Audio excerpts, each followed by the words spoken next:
할렐루야. 사랑하는 반석의 성도 여러분, 3월 26일 금요일 아침 아까베 시간에 돌아왔습니다. 자, 오늘은 누가복음 22장 1절에서 13절까지 말씀으로 함께 은혜를 받고자 합니다. 우리가 인생을 살아가면서 계속해서 우리 자신에게 질문을 던져야 합니다. 어제의 말씀에 근거해 볼 때 주님의 말씀은 반드시 없어지지 아니하고 이루어질 것이다. 우리는 그렇게 믿고 사는 사람들이고, 주님은 그의 말씀대로 반드시 재림하실 것이므로, 그러면 도대체 우리는 그것을 믿는 사람으로 이 세상을 어떻게 혹은 무엇을 위하여 살아가야 하는가, 이것을 여러분 계속 질문하셔야 되고 스스로에게 질문을 던지셔야 합니다. 그렇지 않으면 우리는 쉽게 죄의 타성에 젖어버리기 때문에 여러분 이 질문을 통하여서 오늘도 주께서 말씀하시는 음성에 귀를 기울이고 순종하는 여러분 되시기를 소망합니다. 오늘 이 본문 22장에 나와 있는 이 6월절 만찬 준비, 또 6월절 만찬의 과정의 내용은 사복음서가 다 기록하고 있는 아주 중요한 내용입니다. 자, 1절 말씀 보니까 6월절이라 하는 무교절이 다가오매 한 무리가 2절에 나옵니다. 대제사장들과 서기관들이 예수를 무슨 방도로 죽일까 궁리하니. 여러분, 이때 당시에 종교적으로 굉장히 높은 지위의 사람들이 자나깨나 예수를 죽이는데 시간을 쓰고 있어요. 여러분, 이것처럼 참 비참한 인생이 어디 있을까요? 굉장히 이들의 이 시간은 이 허망한 일을 너무나 열심을 다하고 있는 것이 아닌가 생각될 정도입니다. 그런데 그렇게 하는 이유가 무엇일까요? 이는 그들이 백성을 두려워함이더라. 자, 이들이 두려워할 자를 두려워하지 아니하고 백성들의 소리, 백성들의 인기, 백성들의 압박에 두려워하여 결과적으로는 예수를 무슨 방도로 죽일까 궁리하면서 시간을 보냈다. 여러분, 따지고 보면은 그들이 평생 그들의 인생을 살아올 때 어느 순간 대제사장의 직분에 혹은 서기관 직분이 되었겠죠. 그리고 나이가 좀 들어서, 그리고 그 명예나 지위를 누릴 시간이 글쎄요 20년, 30년, 고작 그 정도를 영화롭게 살기 위하여 메시아로 오신 예수 그리스도에 대한 궁금증이나 혹은 복음에 대한 의문점이나 또 그들의 양심에 찔리는 것들을 거부하고, 그것이 얼마큼 중요하길래 그렇게 허망하게 인생을 마감했을까. 이렇게 인생의 뒤안길에서 보면 너무나 비참하고 너무나 황당한 인생이지 않을까 싶습니다. 여러분, 그런 의미에서 유다도 마찬가지 인생을 삽니다. 3절을 보면은 이 유다를 두 가지로 표현하게 되는데 이렇습니다. 12 중에 하나인 가룟신인이라 부르는 유다에게 사탄이 들어가니. 자, 여기 유다가 예수를 팔은 이유가 두 가지로 나와요. 첫 번째는 사탄이 들어갔다, 이런 표현인데, 마태, 마가는 유다가 스스로 뭔가를 선택한 것처럼 보이는데, 누가와 요한은, 누가복음과 요한복음은 그 배후에 사탄이 그를 유혹하여 넘어뜨렸다는 것을 이유로 삼습니다. 여러분, 사탄은 혼자 일을 하거나 활약하는 경우가 거의 없어요. 왜냐하면 이 세상에 베드로 사도의 말씀처럼 두루다니며 삼킬 자를 찾아 그를 유혹으로 넘어뜨려 그의 앞잡이로 사용하여 그의 인생을 망하게 함과 동시에 악한 나라의 하수인으로 삼아버리는 것이 바로 악한 영이기 때문에 여러분 굉장히 조심하셔야 됩니다. 그래서 이 사탄의 유혹에 넘어갔다는 것이고요. 그 사탄의 유혹에 무엇에 넘어갔을까가 이제 첫 번째 이유인데, 4절입니다. 이에 유다가 대제사장들과 성전 경비대장들에게 가서 예수를 넘겨줄 방도를 의논하매. 자, 여기도 마찬가지죠. 유다도 예수를 넘겨줄 방도를 의논하고 궁리하는 일에 낭비하는 인생을 살고 있어요. 5절입니다. 그들이 기뻐하여 돈을 주기로 언약하는지라. 예, 결과적으로 1차적으로 사탄이 그를 넘어뜨린 미끼가 무엇이었습니까?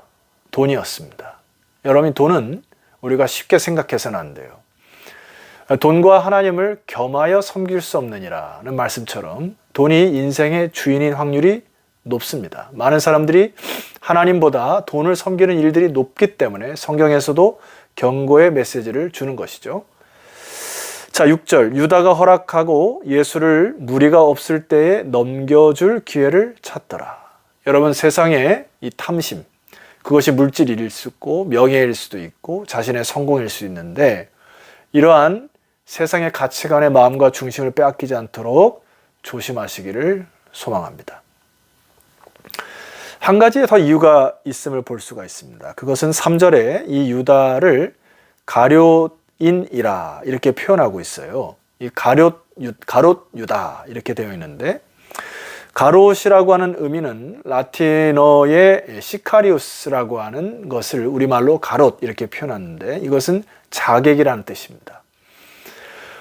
유다 그 열심당원 중에서도 이 극렬분자인 암살단원에 속해 있는 자가 바로 이 유다였습니다.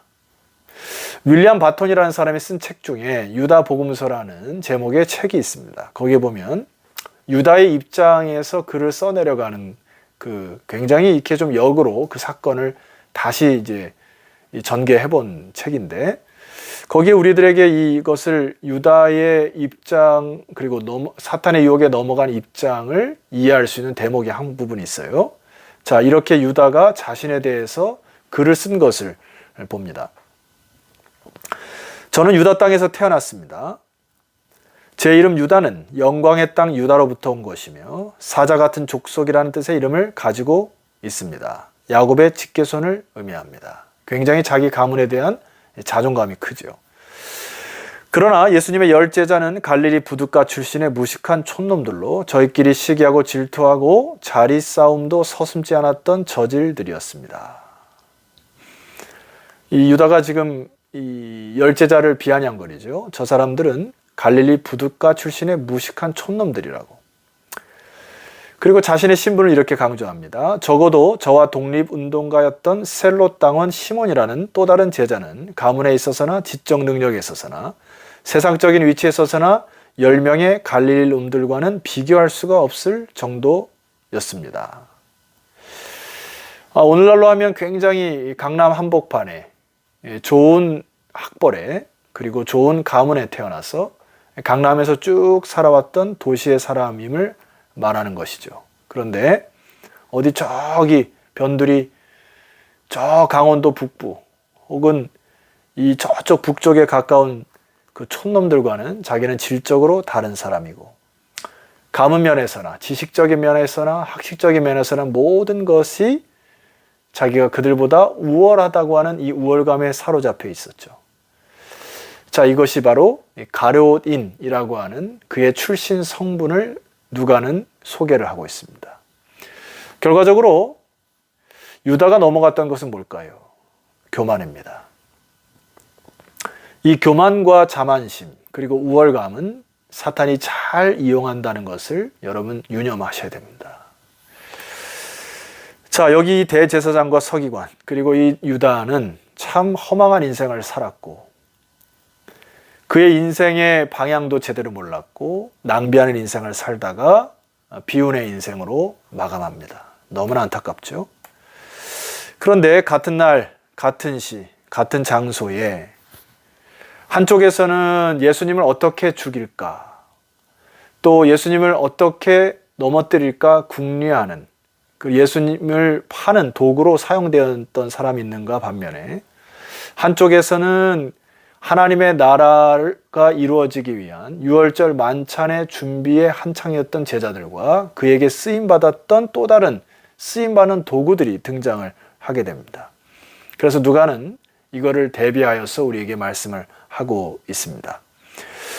당시 유대인들은 이 유월절 행사를 예루살렘 성 안에서만 해야 됐기 때문에 굉장히 이 예루살렘이 6월절만 되면 인산이를 이뤘던 것입니다. 그래서 쉽게 이 식사할 장소라든지 6월절을 보낼 것들이 굉장히 어려웠던 상황임을 알 수가 있습니다. 그런데 예수님께서 이렇게 말씀하시죠. 8절입니다. 예수께서 베드로와 요한을 보내시며 이르시되 가서 우리를 위하여 6월절을 준비하여 우리로 먹게 하라. 베드로와 요한을 보내시고 그에게 명령하십니다. 우리를 위하여 6월절을 준비하여서 우리로 먹게 하라. 좀 막연할 수가 있는데, 그리고 굉장히 분주한 곳에서 참 찾기가 어려웠을 텐데, 이 제자들의 반응을 보셔야 됩니다. 9절이에요. 여짜오되 어디서 준비하기를 원하시나이까 하고 예수님의 질문에 순종으로 반응하는 제자들의 모습이 우리들의 자세가 되어야 될 줄 믿습니다. 여러분, 이런 것과 달리 다른 반응이 일어났다면 얼마나 황당했을까요? 만일 제자들이 예수님의 말씀에, 사실 이게 10명 넘게 6월절 만찬을 준비하기가 쉽지 않았을 텐데, 예수님이 너무 다급하게 혹은 급하게 명령을 한 것을 묻지도 않고 되묻지도 않고 그리고 가지도 않는다면 얼마나 황당한 일일까요? 그리고 예수님이 가라라고 하는 그 명령에 오히려 이 변명을 늘어놓는 것도 굉장히 황당한 것이죠. 주님, 지금 이 6월절의 시기에 이 만찬을 준비하기 위하여서 10명이 넘는 우리들의 식구들을 먹여서 장소와 시간이 그렇게 쉽지 않을 것입니다 하고 주저하고 머뭇거렸다면 그것도 너무나 황당한 사건이겠죠. 그런데 가만히 오늘날 우리들의 신앙의 자세를 보면은 이런 황당한 사건들이 주변에 많이 일어나는 것 같아요. 우리가 하나님의 나라를 위한답시고 교회를 위한답시고 하나님의 영에 기도하지도 않고 너무나 자기의 상식과 가치와 판단으로 내려버리는 이 판단과 결론들이 얼마나 주님을 황당하게 했겠는가. 여러분, 되돌아볼 필요가 있습니다. 그리고 주님의 명령을 하셨음에도 불구하고 자기가 되묻지도 않고 순종하지도 않아 자기 선에서 결정 내려져 버린 일들이, 하나님의 나라를 막아버린 일들이 많이 일어나지 않는가를 여러분 되물으셔야 합니다. 그러나 이 제자들의 순종의 모습이 다시금 저와 여러분의 모습이 되었으면 좋겠고, 예수님의 말씀에 귀를 기울여 하루하루 믿음의 길을 걸어가는 일이 너무나 소중한 것임을 꼭 기억하셨으면 좋겠습니다. 동시에 10절 이하에 보면 이 무명의 그리스도인들이 나오게 되는데 참 영광스럽다고 저는 생각해요. 자, 10절입니다. 보라, 너희가 성내로 들어가면 물 한 동이를 가지고 가는 사람을 만나리니 그가 들어가는 집으로 따라 들어가서. 자, 여기 이름도 알지 못하는 물 한 동이를 가지고 가는 사람.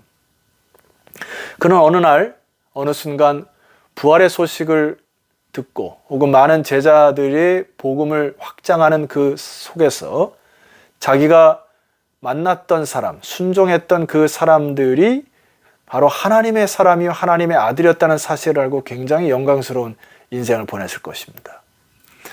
11절에 보면 또 이름 없는 한 사람이 있습니다. 그 집 주인에게 이르되 선생님이 내게 하는 말씀이 내가 내 제자들과 함께 6월절을 먹을 객실이 어디 있느냐 하시더라 하라. 12절, 그리하면 그가 자리를 마련한. 자, 성령의 감동함에 의하여 여기 무명의 그리스도인이, 무명의 하나님의 사람이 자리를 미리 준비한 큰 다락방을 보이리니 거기서 준비하라 하시니. 13절, 그들이 나가 그 하신 말씀대로 만나 6월절을 준비하니라. 13절 다시 한번 읽어드립니다. 그들이 나가 그 하신 말씀대로 만났다. 앞에 물동이를 이고 가는 사람, 그리고 그의 집 다락방을 내놓는 사람도 성령의 감동함을 위하여 말씀하신 대로 순종하여 제자들을 만나고 함께 6월절을 준비하였다. 성도 여러분, 참 이 부분이 너무나 중요하고 또 아름다운 일입니다. 자기가 일평생 살아가면서 누구를 만나서 순종하였고 부지 중에 이 나그네를 영접하고 대접하였는데 천사를 대접하는 영광스러운 일을 겪었던 사람들, 오늘 자기가 준비한 다락방이 예수님을 모신 제자들이 마지막 유월절 만찬을 한 영광스러운 자리가 되는 그 축복. 하늘나라에 가면 아마 여기 있는 사람들이 이 주님에게 대접한 이 일들이 굉장히 하나님께 칭찬을 받았으리라 생각이 됩니다. 여러분, 제가 첫 부분에 질문 드렸죠. 주님이 말씀하신 대로 반드시 오실 것이고 주님이 곧 재림하실 텐데 우리는 스스로 질문하면서 살아가야 된다 했습니다. 우리는 무엇을 위하여 살아가야 하는가? 우리는 우리의 남은 인생을 어떻게 살아가야 하는가? 여러분들이 벌어들인 돈이 하나님의 영광스러운 나라에 쓰여지는 도구가 된다면 그것이 축복이요. 여러분들이 벌어서 혹은 어떠한 공간, 또 어떠한 건물, 또한 어떠한 것들을 주께 드려서 그것이 하나님께서 쓰시는 도구로 사용된다면 그것이 얼마나 큰 축복일 것. 여러분의 달란트나 여러분의 재능이나 여러분의 지식이나 여러분이 이루는 업적들이 나의 영광과 나의 영화만이 아니라 하나님의 영광을 위하여 그것이 드려진다면, 그것이 쓰임을 받는다면 정말 그 인생은 참 축복된 인생이라 생각됩니다. 오늘날 주님께서 다시 오실 재림의 날을 기대하고 소망하면서 이제 여러분 남은 인생이 이렇게 하나님께 쓰여지는 도구가 되시기를, 그런 영광스러운 일이 일어나기를 주의 이름으로 축원합니다. 기도드리겠습니다. 하나님 아버지 감사합니다. 오늘 제자들의 순종과 무명의 하나님의 백성들의 순종과 반응을 통하여 이루어지는 하나님의 나라를 발견하였습니다. 쓸데없이 세상의 영광이나 세상의 가치나 허망한 일에 시간 낭비하지 않도록 도와주옵소서. 그래서 나의 인생이 또 나의 재능이 또 하나님께 드려지는 물질과 또 하나님께 드려지는 나의 시간, 이 모든 것들이 주님 앞에 쓰임받는 그런 은혜스러운 인생 될 수 있도록 인도하여 주옵소서. 예수 그리스도 이름으로 기도드렸사옵나이다. 아멘. 자, 성도 여러분, 내일은 주말입니다. 우리 주말 아침에 다시 찾아뵙도록 하겠습니다. 내일 뵙겠습니다.